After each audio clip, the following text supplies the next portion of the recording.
نماز فجر کے لیے اٹھنے کی تدبیریں۔ حضرت علی رضی اللہ عنہ سے کسی نے پوچھا، میں بہت کوشش کرتا ہوں کہ صبح نماز پڑھوں مگر اٹھا نہیں جاتا۔ حضرت علی رضی اللہ عنہ نے فرمایا،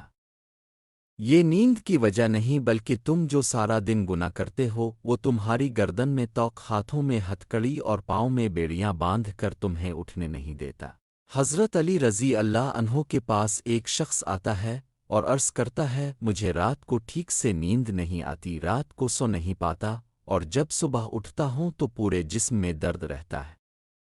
اور وہ درد بڑھتا ہے۔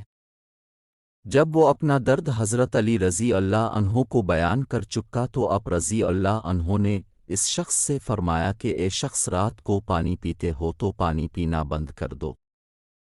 کیونکہ ایسا کرنا صحت کے لیے انتہائی نامناسب ہے، اور رات کو پانی پینے سے جسم میں ایسا درد شروع ہو جاتا ہے، اگر اللہ پاک اسے شفا دینا چاہیں تو دے سکتے ہیں ورنہ اس کا علاج ناممکن ہے۔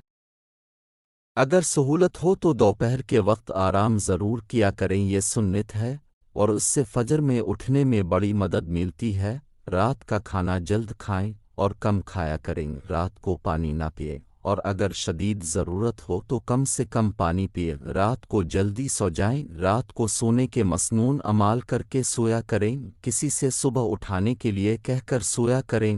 الارم لگا کر سوئیں اور الارم کو اتنا دور رکھیں کہ اسے بند کرنے کے لیے اٹھ کر چل کر جانا پڑے۔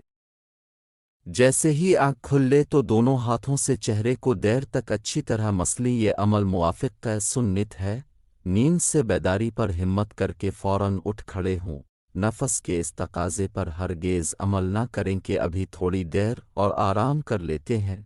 پھر اٹھ جائیں گے، اسی طرح نماز قضا ہو جاتی ہے۔ اللہ سے مدد مانگتے رہا کریں، فجر میں اٹھنے کا پختہ ارادہ کر لیا کریں، اندرونی الارم لگائیں، یعنی دل میں اللہ کی محبت پیدا کریں۔ مزید معلومات جاننے کے لیے یوٹیوب چینل میسج آف اسلام کو سبسکرائب اور ویڈیو کو شیئر ضرور کر دیں۔